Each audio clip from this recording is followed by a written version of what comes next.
बड़े ज्ञान की देती है, समझदारी की। क्योंकि स्त्री के अंदर आप ये ना समझें, स्त्री के अंदर बहुत बड़ी समझदारी और ज्ञान होता है। भगवान ने गीता में स्त्री के अंदर 7 रूप बताए हैं अपने। पुरुष के अंदर भी ज्ञान होता है, लेकिन स्त्री के अंदर भी बहुत बड़ी समझदारी होती है। पुरुष तो एकदम लड़ने को खड़ा हो जाता है, लेकिन पत्नी तो समझाते रहे, बाहर में जान दो, तुम चलो, हम 2 रोटी कम खा लेंगे, तुम छोड़ो। क्योंकि उसके अंदर एक वो होता है कि हमें झगड़े से मतलब नहीं है, हम थोड़ा कम खा लेंगे लेकिन झगड़े में। लेकिन पुरुष नहीं, फिर भी छूट छूट कर भागता है कि नहीं नहीं छोड़। तो देखिए, एक दया की भावना होती है स्त्री के अंदर। बावश्य दया नाम स्त्री नाम। तो कहा कि कहने का मतलब है आपसे, तुलसीदास जी की पत्नी रत्नावली ने समझाया कि जितना प्रेम तुम हाड़ मांस के इस पुतले से कर रहे हो, अगर इतना प्रेम हरि से करते तो तुम्हें हरि दर्शन हो जाता। अब ध्यान से समझना। देखिए, जब पहली बार पत्नी ने कहा तो तुलसीदास जी मुस्कुराने लगे, करे क्यों ऐसी ज्ञान की बात दे रही है, तो मुझे समझा। बोले मैं समझा नहीं रही हूं, मैं सत्य कह रही हूं तुमसे। जब 2-3 बार ये बात कही तो तुलसीदास जी महाराज की आंखों में अश्रु आ गए कि बात तो सही है। और देखिए, तुलसीदास जी की सबसे बड़ी गुरु कोई पहली है तो उसकी धर्म पत्नी है। क्योंकि सबसे पहले कोई भी अगर भगवान के लिए मोड़ने की बात कही तो उसकी पत्नी ने कही, और वह पत्नी को प्रणाम करते हैं कि आज से तू पहली मेरी गुरु है, जो तूने मेरे चशुओं को खोल दिया। मैं तो काम में इतना अंधा हो गया था कि संसार को ही सब कुछ समझ बैठा था। अब ये कथा तुलसीदास जी की लंबी कथा है, लेकिन कहते हैं तुलसीदास जी वहां से आए, फिर उन्होंने नरहरिदास नाम के संत से भगवान राम का मंत्र लिया, और फिर उन्होंने कहा कि गुरुदेव, कहा कि जाओ प्रयागराज में जहाँ गंगा जमुना सरस्वती का संगम है, वहाँ भगवान का ध्यान करो।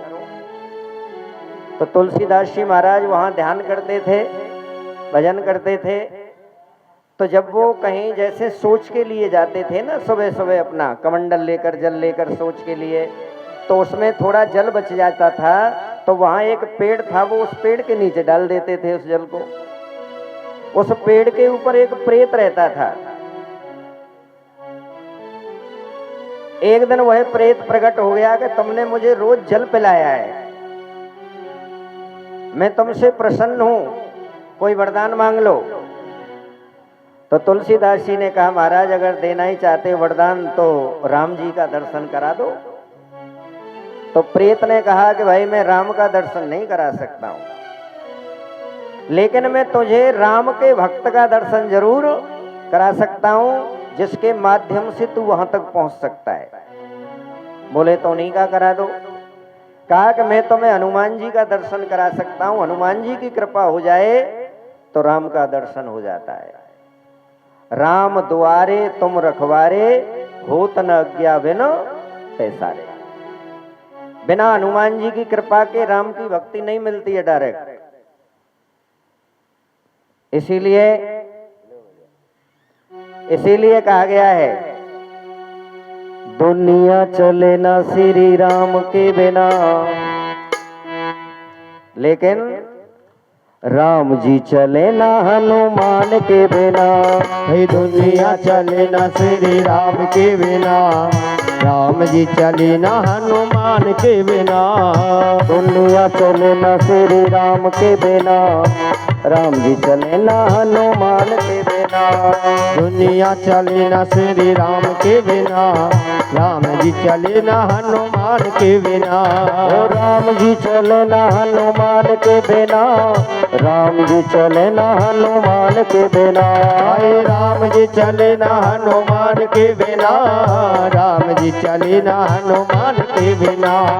दुनिया चले ना श्री राम के बिना, राम जी चले ना हनुमान के बिना। और ये दुनिया चले ना श्री राम के बिना, राम जी चले ना हनुमान के बिना। जय श्री राम। ताली सेवा करते हुए